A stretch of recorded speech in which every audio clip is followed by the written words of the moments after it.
Instagram. Good morning on Facebook. My name is Rick Noda, founder here at T3 Body, where we tighten, tone, and transition here at Thursday's edition of T3 Talks. Now, I like to say thank you to my studio audience. Yay! Everyone give a big hand. Yeah, great job. All right, nice. We will be offering visits to our studio audience coming up. Today, you guys, it is our podcast, a little bit longer program. Just like we've been building on this week, we are going to discuss a little bit more of that JJ did tie buckle. A little bit of cleanup here. Stay tuned for the future podcast. I do have the owner of my fuel, Mr. Dempsey from Panic and Coffee House. Thank you for that, Joey. We're going to interview him and just kind of come in and talk to him about the history of Panic and Coffee House. If you're here ever in Encinitas, right down on the 101, it used to be an old railroad stop here. They actually moved it across the street, and it's really historic. And one of the reasons I love it, and everybody knows, it has no Wi-Fi. Yes, so you actually get to talk and have coffee. Other thing is, I can't wait. The anticipation is building for us to get ready for the 511 trade show in Oceanside, California. Remember, we're going to be there from 10 to 4 o'clock right there in Oceanside. Now, what is nice is during that time, you're going to be able to meet Dr. Matt Parker. He's actually I recorded one of my podcasts with him. So you can actually go ahead and, kind of get a little introduction. So when you see him at 511 Tactic, you're like, hey, Doc Parker, how you doing? Hey, my shoulder hurts. He gets that all the time. It is what it is when you're a doctor of physical therapy.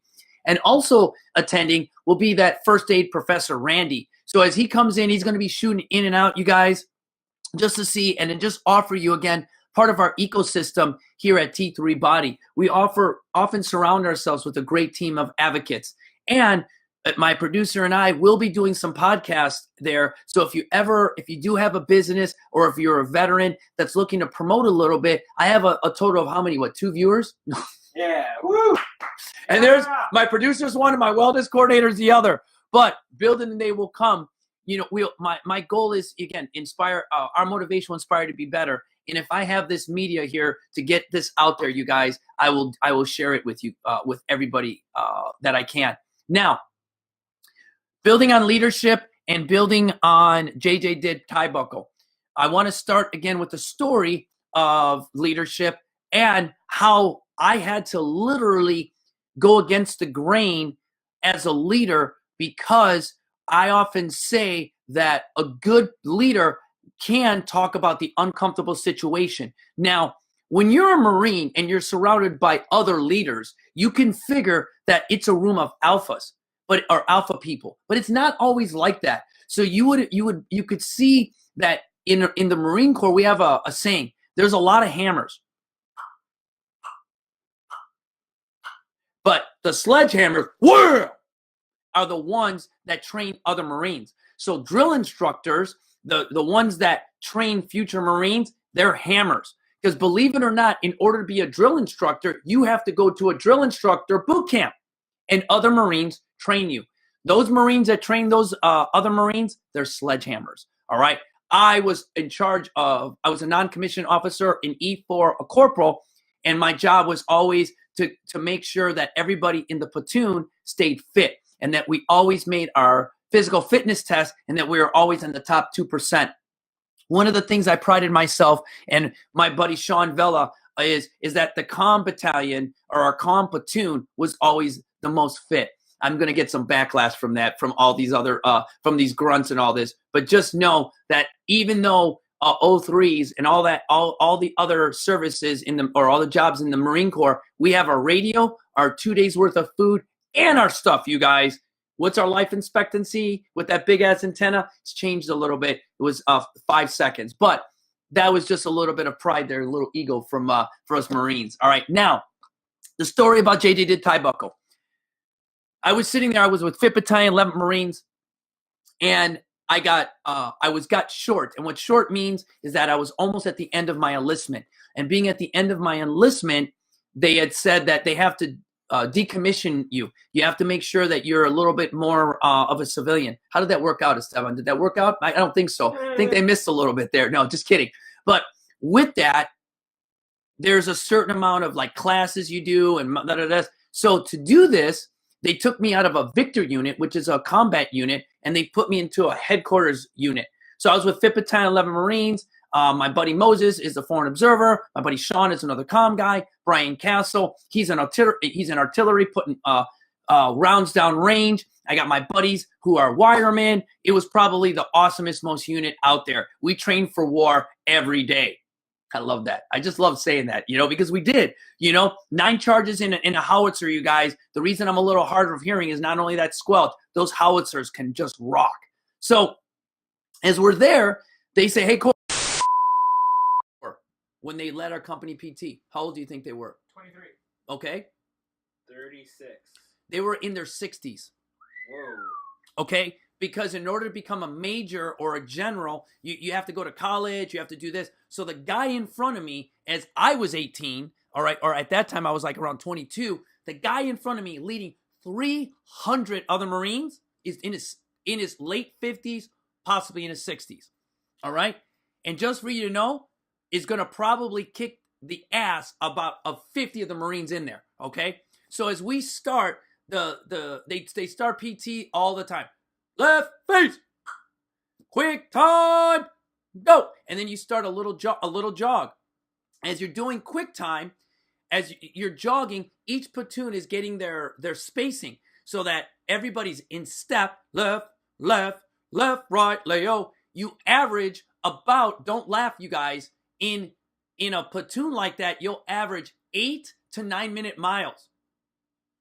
Pretty impressive, right? Wow. That's 8 to 9 minute miles. That's not, why is that? Because your major, the guy up front is 60 years old, still averaging 8 minute miles with that much lag, you guys. So as I'm in this unit, we literally, remember, we're in the Nordstrom's parking lot. We turn left.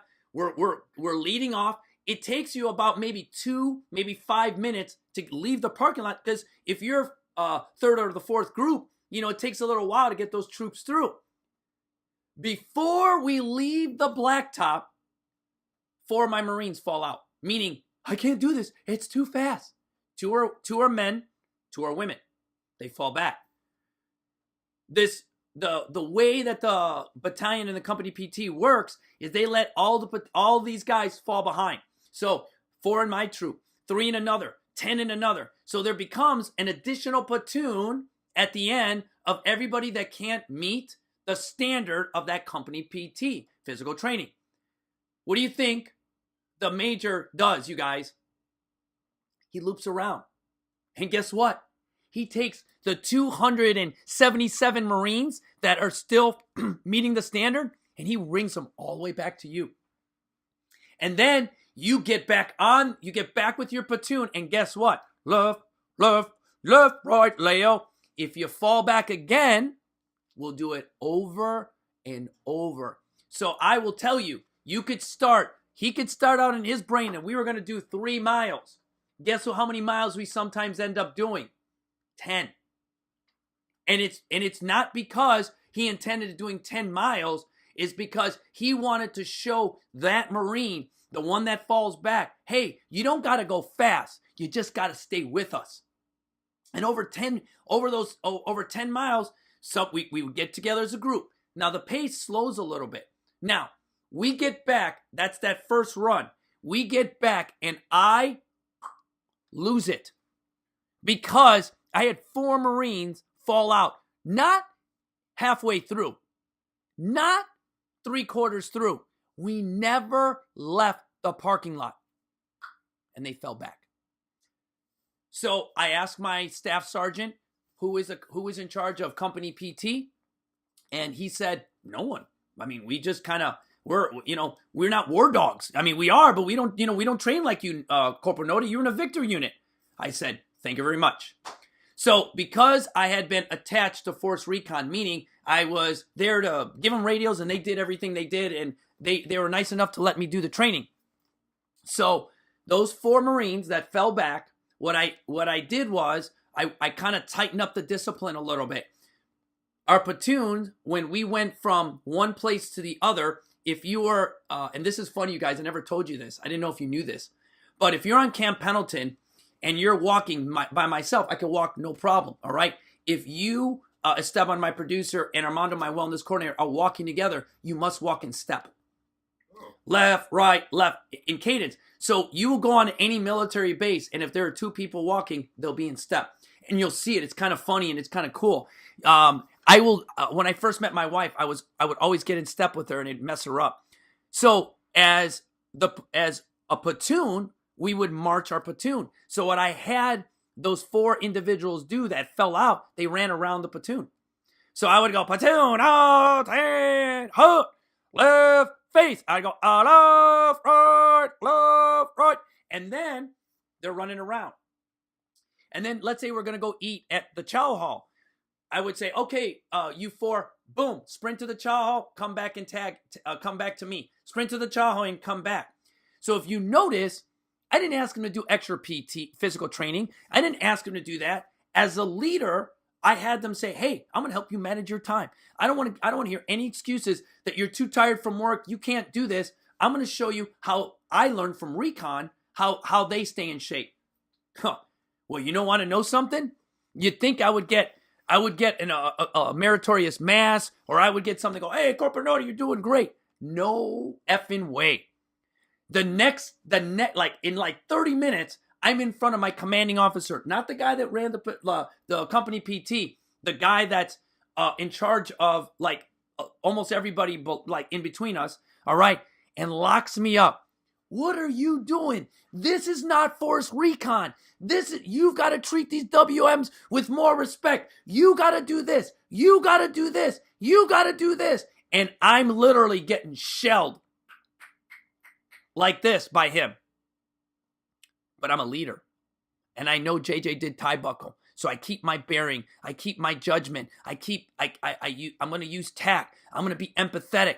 And when I tell my commanding officer, I said, sir, last time I checked, the title was Marines, not male or women Marines. And sir, we all bleed red. He looked at me and said, Corporal Noda, I apologize to you. He goes, I have been in the headquarters battalion for a little bit too long, and I had forgotten that point. He goes, you're absolutely correct. He goes, not that, we train for war here, because we do train for war and all Marines do, but we had lost the concept that it's about human safety and the troop welfare. So you guys, it was great because I then had the support of my unit and my unit commander. And from there, we learned, again, our motivation inspires to be better. He got better that day. I got a little bit better. So when I went back, it was funny. It was like a bunch of kids, you guys. It was a bunch of little kids like, oh, Corporal Noda. And I walked back with that boom, chicka, boom. If anyone has ever heard that, the song from Shaft, dude, I floated back to my platoon and they're like, oh, what did he say? He said that Corporal Noda can do what he feels like it. Yeah! Because we all bleed red and we're all Marines. And their heads went like that. But I got to tell you, that it put a smile to my face because that was the integrity of the Marines. That's what I loved about the Marine Corps, is the leadership that was there. Now, I will tell you this. I'll tell you this one thing, all right? Because I'm now comfortable enough talking about these stories because I don't attach the emotion to it, all right? Thank you, Danny Santiago, for that. First Sergeant Danny Santiago, all right? So I had a guy goes to me, he goes, dude, I ain't going to listen to you. You just came to this unit you've been to this unit for a week now. And you guys remember I told you, I remember the names of the guys that are always POSs, okay? So what I had this Marine do, I said, you know what? You're absolutely correct. What we need to do is we need to have a period of instruction outside. I'll say that again for my jarheads. What we're going to do is we're going to have a period of instruction outside. Esteban and Armando know what that means because I've told them that. As Dawson is walking out, I'm taking my blouse off.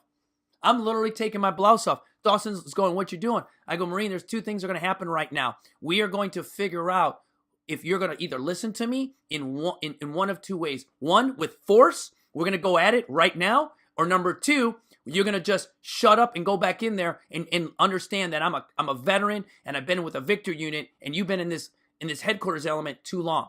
Well, you guys, you know what? He takes his blouse off. We rock and roll. We go right there. After I'm done, he hurt my shoulder a little bit. I gave him a little bit of a puffy lip and all that stuff.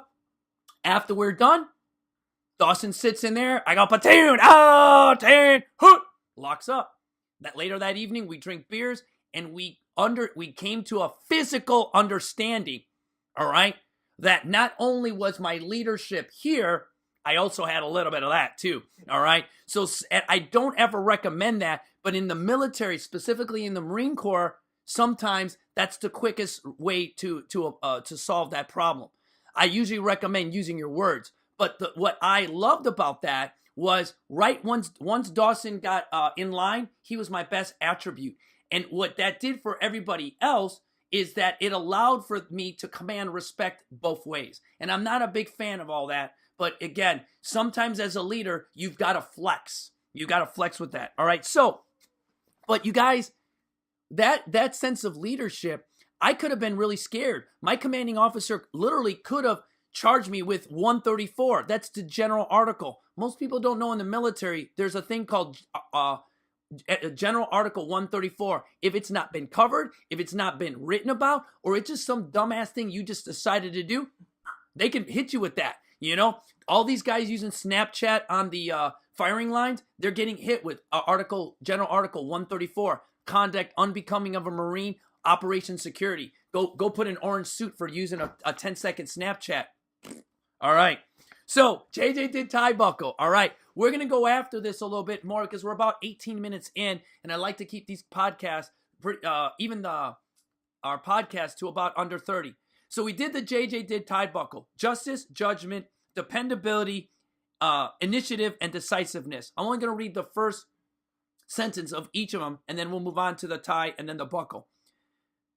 Justice, the practice of being fair and consistent.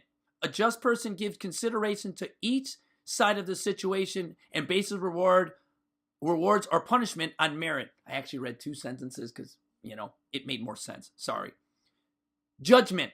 Often leaders must assess situations quickly and without significant time to reflect.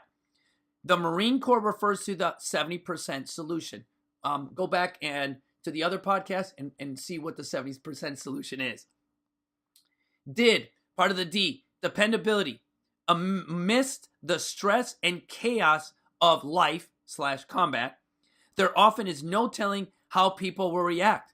What do I use? The hornet's nest, right? Initiative. Find a way to take initiative. Don't do it for recognition or for the glory. Do it just to help or accomplish the task or mission. Decisiveness. Research indicates that most people make decisions intuitively rather than analytically more than 90% of the time.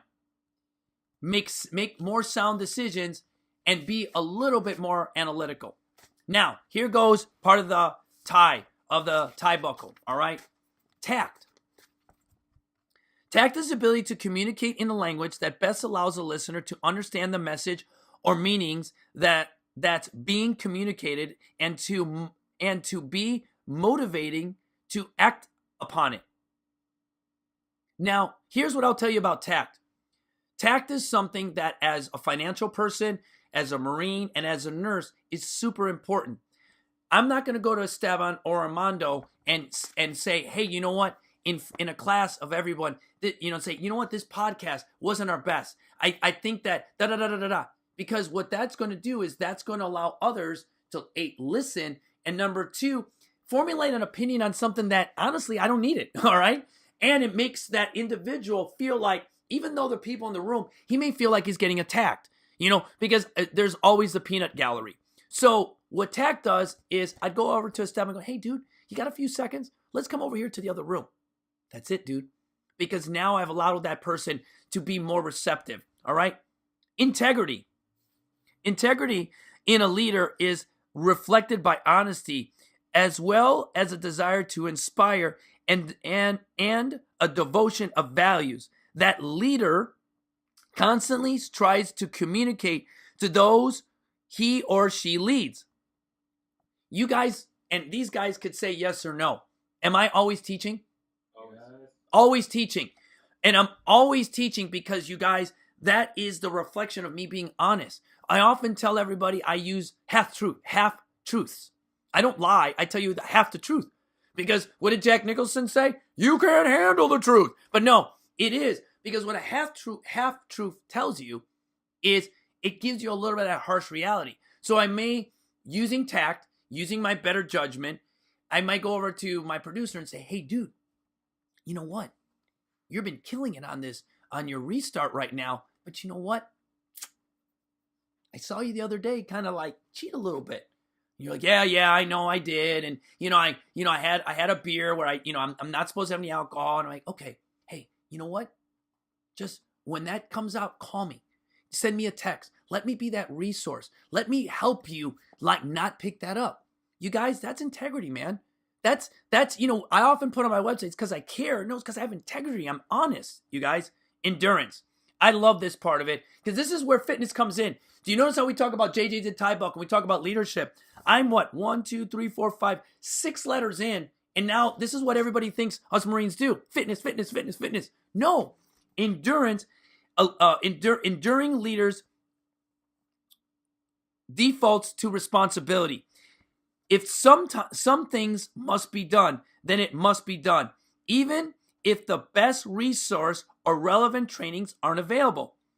It gives an example here, you guys, of a battle of the Guadalcanal, where the Marine John Bassan used endurance when he was manning a machine gun. He manned it nonstop. He didn't eat. He barely sipped water. Here's the way I put it to modern day life. Man, you're working 2 jobs. You're working with your kids. You're sitting there doing what you got to do, and all you tell me is this: Rick, I ain't got time. I ain't got time. You do got time because you've got the endurance. You're managing that thing, but you're not giving yourself the care you need. So that endurance is great, but how are we going to allow it to benefit you? All right. And that's the big part of, you guys, that transition here. My job is to show you how to transition that. Now, sometimes we fight change, and it may say doing a little bit less, but that's okay. Now, Esteban, Armando, Alex, my wife, Janet, Lisa, Nina, Rich, Maggie, Joanna, everybody else that I did, we work on the physical endurance. And why do we work on the physical endurance? Is because when life comes at you reactively, your heart rate doesn't jump up 20 beats per minute.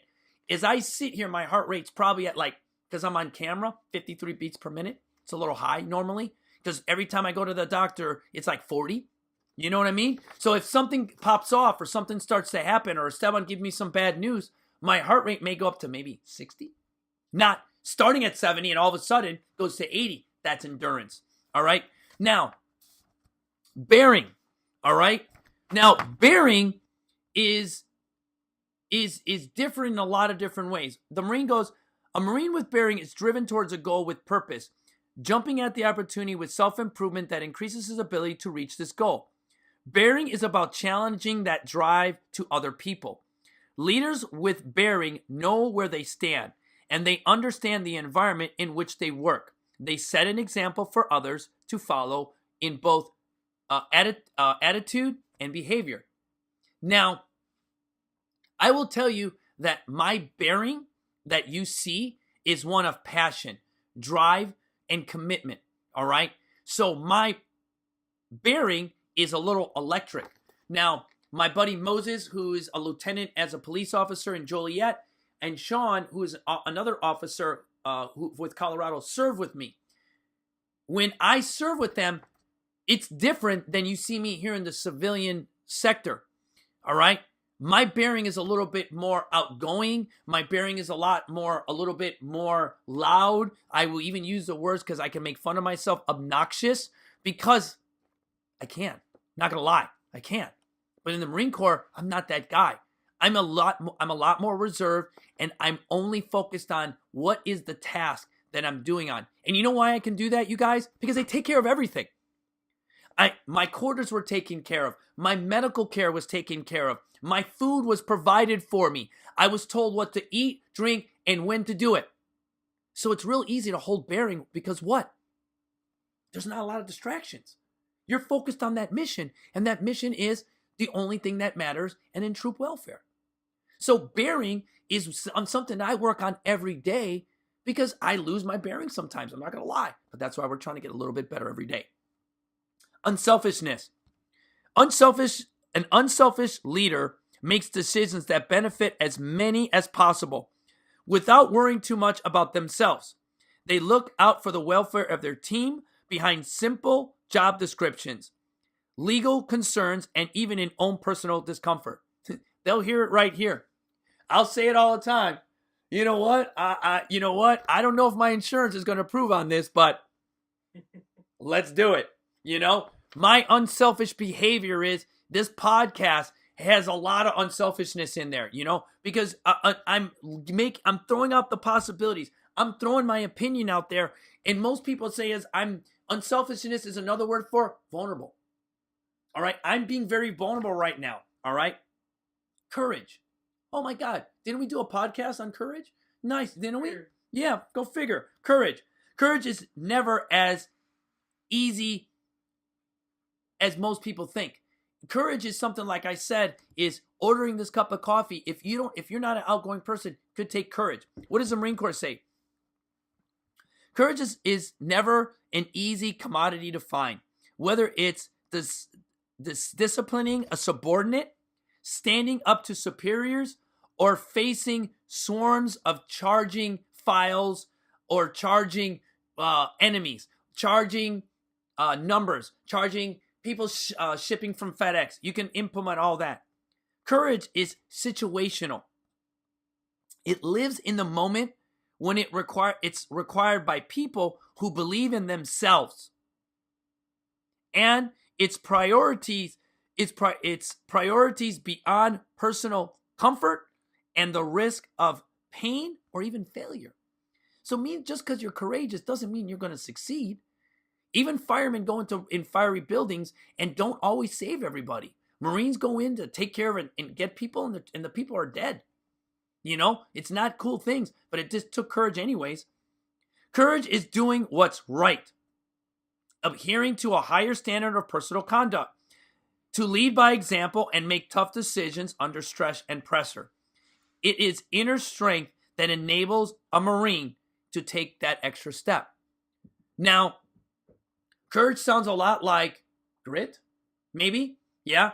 And unselfishness and courage are very one in itself. Because if you are not vulnerable or unselfish, there's no effing way you're going to be courageous. Because then what you're trying to do is you go into that fiery building and you come out, and guess what you're looking for? Hey, where's the news cameras? Because that's not unselfishness. That's someone that did something to get on TV to get famous. We got a lot of those people. Next one is knowledgeable. The business of knowing what to do and how to do it. It lifts a leader above the crowd. Knowledge goes beyond the fact of the job. It is also knowledge of your team, who and what motivates them. Go figure. All right. It's knowledge of the culture in which you work and understand what your superior goals and mission are. And it's also self-knowledge, knowing your own strengths and weaknesses and having the desire to excel. Sharing knowledge with subordinates can feel to some leaders as though they're giving up control, and they may loathe to do so. In reality, tough leaders are more effective because more effective because they are knowledgeable holders. Rather, the best leaders are the ones who allow others to manage. So, how awesome is that about the knowledge of a leader? I often say that I delegate to my athletes. Today, I was sitting in here preparing for my podcast, and we're doing Strong by Zumba. Now, my wellness coordinator, Armando, can sit up there the whole time and coordinate. But what does he do? He goes, come up here, Lisa. Now you do it. 4, 3, 2, 1. He's a great leader because he's letting that person show their knowledge, show what they've learned. Esteban does it. And Sheila did it. Everybody has done it. And I even do it, to be quite honest with you, when I ask people to count. Just count out loud. All right. Loyalty. A leader expresses loyalty to his subordinates by supporting their needs and ensuring their welfare in a number of ways.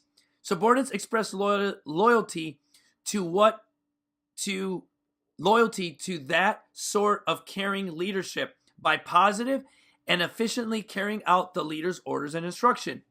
Loyalty is the most common expression of aspect of all Marine Corps leadership traits and characteristics. Those who get it express it through dedication and professional performance of duty. The most loyal Marines or employees is not necessarily the one who has held the job the longest.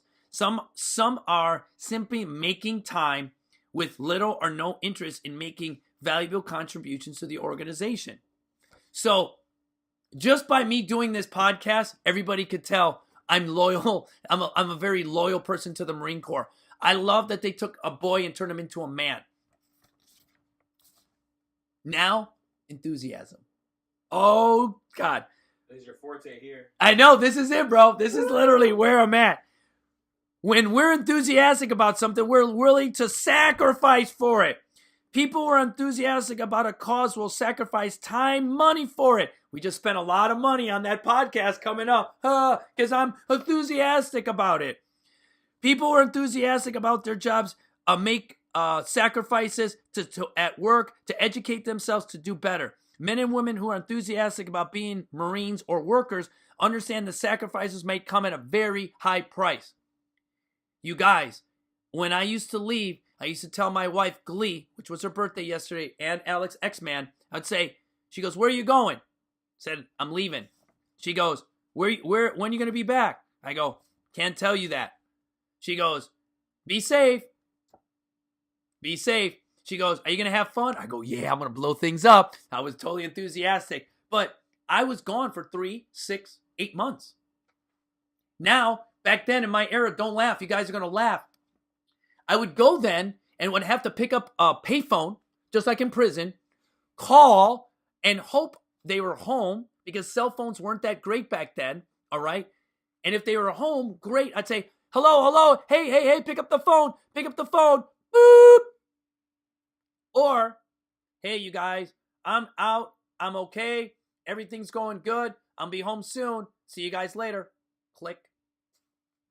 That right there, my enthusiasm to go blow things up with 511 came at a high price. I was newly married to my wife, and go figure, you're newly married, you want to go on honeymoons, you want to go on this, and guess where I have to go? See you later, honey, and I can't tell you when I'm coming back. How do you think that goes over on an 18-year-old wife, you guys? You gotta be a good leader to sell that bad boy. So, you guys, as I went through and took almost 30 minutes, I went over time. I'm almost gonna go over time here a little bit, all right? Because my stories, I love telling stories, is with JJDIDTIEBUCKLE, you guys, when I work on this every single day. I work on my justice. I work on my judgment. I'm always trying to be more dependable, you know? And what I mean by being more dependable, you guys, is making sure that I'm doing things proactively. The other thing is my initiative and my decisiveness really helps me not be a yo-yo.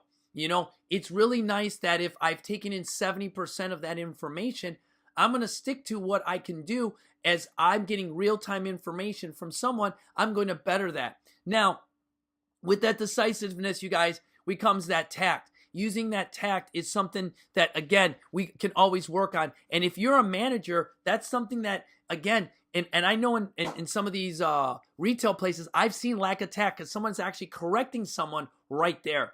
All right, then integrity and endurance, you guys, you know, that integrity, you know, I'm sorry, I'm Latino. You got one thing, man, your word. You know, that's it.